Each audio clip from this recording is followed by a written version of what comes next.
بسم اللہ الرحمن الرحیم۔ ناظرین محترم، میں ہوں محمد انیس الرحمان اور آپ سے گائیڈنس ٹی وی کی جانب سے مخاطب ہوں۔ جیسا کہ ہم پہلے بھی کرونا وائرس کے مختلف پہلوؤں پر گفتگو کرتے رہے ہیں، جو صورتحال پیدا ہوئی ہے اس تمام دورانیہ میں گزشتہ 6-7 مہینے کہہ سکتے ہیں، تو آج ہم اس سلسلے میں ایک ایسے پہلو سے گفتگو کریں گے جو خاصا تکلیف دہ بھی ہے اور حیران کن بھی ہے، لیکن بہرحال چونکہ حقائق بہت تلخ ہوتے ہیں، اس لیے اس جانب روشنی ڈالنا بہت ضروری ہے۔ لیکن اس سے پہلے ذرا ہم کچھ تھوڑی سی اپنی داخلی صورتحال کے حوالے سے بھی گفتگو کر لیں۔ جیسا کہ ہم پہلے بھی کہتے آئے ہیں کہ دنیا بڑے تغیرات کے دہانے پہ جا پہنچی ہے۔ پاکستان میں رہ کر ہم کتنا ہی داخلی سیاست میں الجھ جائیں، کسی طور بھی اپنے آپ کو بین الاقوامی تبدیلیوں سے الگ نہیں کر سکتے۔ معاشرتی تقاضوں میں جو جوہری تبدیلیوں کا وقت شروع ہو چکا ہے، جہاں امریکی انتظامیہ کو کچھ سجائی نہیں دے رہا، وہاں بھارت کی مودی سرکار کا بھی ہر قدم جو ہے وہ الٹ پڑ رہا ہے۔ سکم میں بھارت کو سکم میں چین نے بھارت کو جھٹکا دیا ہے بہت بڑا، جیسا کہ آپ کو مین اسٹریم میڈیا کے ذریعے پتہ چل گیا ہوگا۔ تو دوسری جانب نیپال جیسا ملک شمالی یوپی کا بڑا علاقہ اپنے اندر ضم کر چکا ہے۔ یقینی بات ہے کہ بھارت اس میں چین کا ہاتھ تلاش کرے گا۔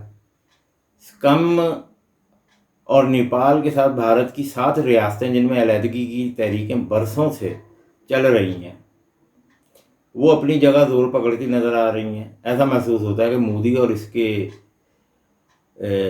اجیت دیول کو امریکہ اور اسرائیل ٹیشو پیپر کی طرح استعمال کر کے پھینک دیں گے، کیونکہ چین اور افغانستان میں انہوں نے جو کردار بھارت کے ذریعے ادا کرنا تھا وہ تو ہوتا نظر نہیں آ رہا۔ البتہ بھارت کو اپنے اندر کے مسائل مزید گھیرتے نظر آ رہے ہیں۔ چین جس انداز میں تیزی کے ساتھ سی پیک پہ کام کر رہا ہے، اس کے ساتھ ساتھ بلوچستان کے مسائل بھی اپنے طور پہ حل کرنے کی کوشش کر رہا ہے۔ اس سے اندازہ لگانا مشکل نہیں ہے کہ بھارت علاقائی مشاکل میں مزید اضافہ اس وقت اور زیادہ ہو جائے گا، کیونکہ وقت کے ساتھ ساتھ خطے میں بھارت کی مشکلات میں اضافہ ہوتا ہمیں نظر آ رہا ہے۔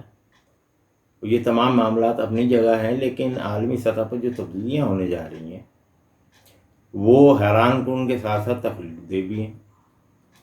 جیسا کہ ہم جانتے ہیں کہ تمام دنیا کو کرونا وائرس کی وبا نے اپنی لپیٹ میں لے لیا۔ عالم انسانیت پہلی مرتبہ بین الاقوامی سطح پر ایک بڑے لاک ڈاؤن سے متعارف ہوئی، جس نے زندگی کو ایک طریقے سے بریک لگا دی۔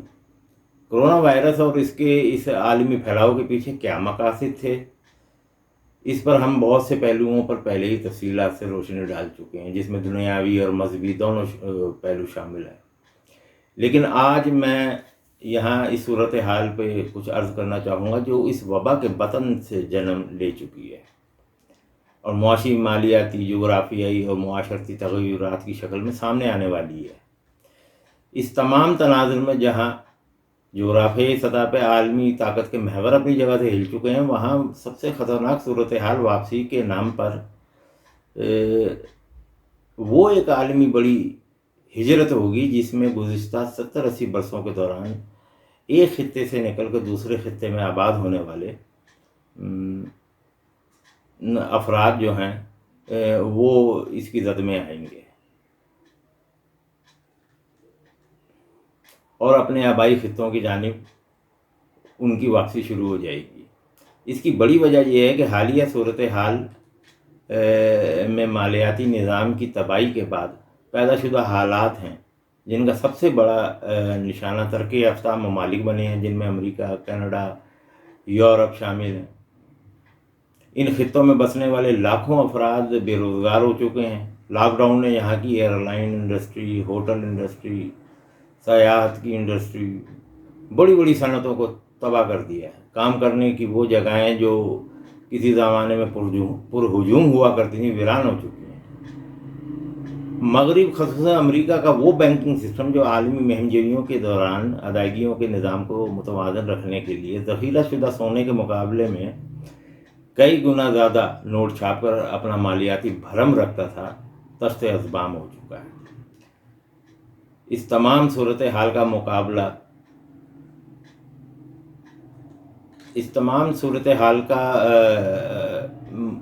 یہاں کی انتظامیہ یا تو چین پر الزام تراشیوں کی شکل میں کر رہی ہے یا کسی بھی وقت اسے بڑے عسکری تصادم کی شکل میں تبدیل کیا جا سکتا ہے۔ لیکن ان دونوں طریقے کار سے عوام کا پیٹ تو نہیں بھرے گا۔ ماضی کے 70-80 برسوں کی معاشی آسودگیوں کی عادی قومیں بھلا کیوں کر اپنے ایشیائی خصوصاً مسلمان آباد کاروں کو اپنے درمیان برداشت کریں گی؟ یہ اپنی جگہ ایک بہت اہم سوال ہے۔ بہرحال اس تمام صورتحال کے نتائج آج نہیں تو چند ماہ بعد، زیادہ سے زیادہ 1-2 برس میں سامنے آنا شروع ہو جائیں گے، اور یوں سب سے بڑی تان ان ایشیائی اور افریقی آباد کاروں پہ ٹوٹے گی جو کئی دہائیوں قبل معاشی آسودگی اور اعلیٰ طرز زندگی کو اپنانے کے خواب آنکھوں میں سجا کر امریکہ، کینیڈا اور مغربی ممالک میں جا بسے تھے، اور اب ان کی چوتھی یا پانچویں نسل وہاں پر پروان چڑھ رہی ہے۔ پاسپورٹ کی حد تک وہ وہاں کے شہری سمجھے جاتے ہیں، لیکن یہ بھی بہت جلد کاغذ کے ایک ٹکڑے سے زیادہ اہمیت نہیں رکھے گا۔ وہاں کے نظام کی پائیداری کی بنیاد پر معاشی طور پر کئی حوالوں سے مقامی آبادی سے بھی زیادہ یہ آباد کار مستحکم ہو چکے تھے۔ اربوں ڈالر کے کاروبار اور جائیدادیں بنا چکے ہیں، لیکن موجودہ صورتحال کے پیش نظر معاشی بدحالی جب اپنا رنگ دکھائے گی اور بھوک کا جادو سر چڑھ کر ناچے گا، تو ان خطوں میں موجود حکومتیں اور عوام یہاں کے بچے کے معاشی فوائد میں پہلا حق اپنا سمجھیں گے، اور آباد کاروں کے لیے ایسی صورتحال پیدا کی جائے گی کہ وہ اپنے اپنے آبائی علاقوں کی جانب لوٹنے پہ مجبور ہو جائیں۔ نہ صرف لوٹنے پہ مجبور ہو جائیں، بلکہ جو کچھ کمایا اور بنایا وہ یہیں چھوڑ کر جائیں۔ تاریخ کا سبق تو یہ ہے کہ ہمارے مغربی آقا اس رجحان میں خاصے بے رحم ہیں۔ جب وہ استعماریت کے ذریعے قابض ایشیائی اور افریقہ کے وسائل کو اپنے باپ کا مال سمجھ کر لوٹ رہے تھے، تو بھلا اپنی ہی سرزمین پہ آباد کاروں کے بنائے جانے والے اربوں ڈالر کے اثاثوں سے وہ کیسے دستبردار ہو جائیں گے؟ ذرا سوچئے، آج ہی کے دن کے لیے تیسری دنیا کے حکمرانوں کو اپنے ملکوں میں لوٹ مار کی کھلی چھٹی دی جاتی تھی تاکہ لوٹ کا مال مغربی بینکوں میں رکھیں اور انہیں مزید استحکام بخشنے کے لیے یہاں جائیدادوں کی خرید و فروخت کا کاروبار کریں۔ اب یہ سب کچھ ان مغربی ملکوں کی جیب میں چلا جائے گا۔ ان میں ایشیائی ممالک کے سیاستدان بھی ہیں اور غیر سیاسی شخصیات بھی، یقیناً آپ میرا اشارہ سمجھ گئے ہوں گے۔ ممکن ہے کہ یہ حقائق آج مذاق لگیں، لیکن کیا آپ تصور کر سکتے ہیں کہ اگر صرف 2 برس پہلے کوئی آپ کو نیو یارک، بیجنگ اور یورپ کی ویران سڑکوں کا ہی نظارہ کرا دیتا تو آپ حیرت کے سمندر میں ڈوب نہ جاتے؟ لیکن یہ سب کچھ آج ہماری آنکھوں کے سامنے ہو رہا ہے، ہماری آنکھوں کے سامنے اور ناک کے نیچے ہو رہا ہے۔ تو ناظرین محترم، یہ وہ تکلیف دہ حقیقت ہے جس سے دنیا اب دوچار ہونے جا رہی ہے۔ عالمی سطح پہ تبدیل شدہ طرز زندگی کو اس طرح دیکھا جا رہا ہے کہ کاروباری، تعلیمی اور عالمی سیاحت کے معاملات مکمل طور پر تبدیل ہو جائیں گے۔ بڑی بڑی کاروباری عمارتوں کا مصرف ہی نہیں رہے گا، انہیں رہائشی عمارتوں میں تبدیل کر دیا جائے گا۔ آفیشل کام کے لیے گھروں کو ترجیح دی جائے گی۔ میرا اپنا جس بڑے اخباری گروپ نوائے وقت سے تعلق ہے، میں وہاں کا جو سیاسی ہفت روزہ ندائے ملت اس کا ایڈیٹر ہوں، تو ہم بھی اب اس وقت بامر مجبوری صرف اس دن میرا جس بڑے اخباری گروپ نوائے وقت کے ہفتہ روزہ ندائے ملت سے تعلق ہے، میں اس کا ایڈیٹر ہوں، لیکن صورتحال اب یہ ہے کہ بامر مجبوری اب ہمیں وہاں جانا ہوتا ہے، وہ بھی اس دن جس دن کاپی پریس جاتی ہے۔ باقی ہفتے کے باقی ماندہ دن ہمیں جو ہدایت کی گئی ہے وہ یہ ہے کہ گھروں پہ بیٹھ کے کام کریں۔ تو ایسا محسوس ہو رہا ہے کہ اس رجحان کی وجہ سے پراپرٹی کی قیمت بہت نیچے آ جائے گی۔ تعلیم پہلے ہی آن لائن ہو چکی ہے، اس لیے بڑے بڑے اسکولوں، کالجوں اور عمارات اپنی وقت کھو دیں گی۔ نقل و حرکت کے محدود ہو جانے کی وجہ سے وہ ملک جن کی اقتصادیات کا دار و مدار تیل پیدا کرنے اور اسے فروخت کرنے پر ہے، بہت بری طرح متاثر ہوں گے۔ سیاحت کی انڈسٹری ہوائی سفر کی کمی کی وجہ سے متاثر ہو جائے گی، اس لیے یہاں بھی جیٹ فیول کے کم استعمال سے تیل پیدا کرنے والے ملکوں میں جو معاشی بحران ہے، رہی صحیح کسر اس سے نکل جائے گی۔ تیل کے کنویں سے چونکہ پیداوار بند نہیں کی جا سکتی، اس لیے چاہے پانی کی قیمت پہ فروغ کرنا پڑے گا، کیونکہ ایک مرتبہ پیداواری کنویں کو بند کر دیا جائے تو اس کا دوبارہ اجرا ناممکنات میں سے ہوتا ہے۔ اس کے لیے پھر مناسب فاصلے پہ دوبارہ ڈرلنگ کرنا پڑتی ہے، جو انتہائی مہنگا کام ہے۔ اس لیے ہمارے تیل پیدا کرنے والے عرب بھائی جلد خیموں میں واپس جاتے نظر آ رہے ہیں۔ ان حالات کے تناظر میں دنیا رویوں کے لحاظ سے بھی جوہری تبدیلیوں کے محور میں آئے گی۔ ہمیں یہ دیکھنا ہے کہ ان تبدیل ہوتے حقائق کے لیے ہم ذہنی طور پہ تیار ہیں کہ نہیں ہیں۔ تو خاتون حضرات، ناظرین محترم، صورتحال جو ہے وہ خاصی گمبھیر ہے۔